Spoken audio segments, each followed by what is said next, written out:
میرا نام ہے حافظ اسامہ اور آپ دیکھ رہے ہیں میرا چینل ہسٹری آف اسلام۔ آج میں آپ کو بتاؤں گا حضرت عمر رضی اللہ تعالی عنہ کا دور خلافت، کیسے وہ ایمان لے کے آئے، کیسے انہوں نے اسلام کی لیے قربانیاں دیں، کیسے انہوں نے عدل کیا، کیسے انہوں نے انصاف کیا، کیسے دریائے نیل ان کے ایک رکے کے ساتھ چل پڑا جو قیامت تک چلتا رہے گا۔ حضرت عمر رضی اللہ تعالیٰ عنہ 39ویں نمبر پر ایمان لے کے آئے، اتنی دوڑ لگائی کہ دوسرے نمبر پر آ کر رکے۔ خلیفہ دوم حضرت عمر رضی اللہ تعالیٰ عنہ ایک عدل کرنے والے انسان تھے۔ انہوں نے حکومت حضرت محمد صلی اللہ علیہ وسلم کے بعد حضرت ابوبکر صدیق رضی اللہ تعالیٰ عنہ خلیفہ بنے۔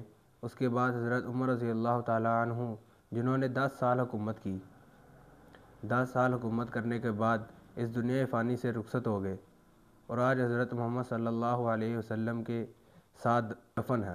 حضرت عمر رضی اللہ تعالیٰ عنہ کے اس دنیا سے رخصت ہونے کے 10 سال بعد ان کے بیٹے کو خواب میں نظر آئے اور انہوں نے پوچھا کہ اے ابا جان، اللہ پاک نے آپ سے کیا معاملہ کیا ہے؟ تو اپنے ماتھے سے پسینہ صاف کر کے کہنے لگے کہ ابھی میں حکومت کا حساب دے کر فارغ ہوا ہوں، ابھی میرا حساب ہونا ہے۔ کسی ایک صحابی نے حضرت عمر رضی اللہ تعالیٰ عنہ سے پوچھا کہ آپ دوزخ کے ہولناک دن کے قیامت کے دن سے اتنا خوفزدہ نہیں ہوتے جتنا آپ قبر کے ذکر سے خوفزدہ ہوتے ہیں؟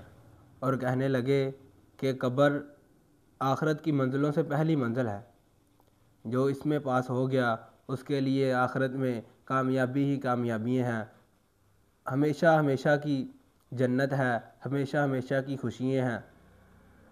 اور انہوں نے فرمایا کہ جو اس میں فیل ہو گیا، جو قبر کے منازل کو نہ ٹھیک کر سکا، قبر کی تیاری نہ کر سکا، جو قبر میں پکڑا گیا، وہ قیامت والے دن ہمیشہ کی ناکامیوں میں چلا جائے گا۔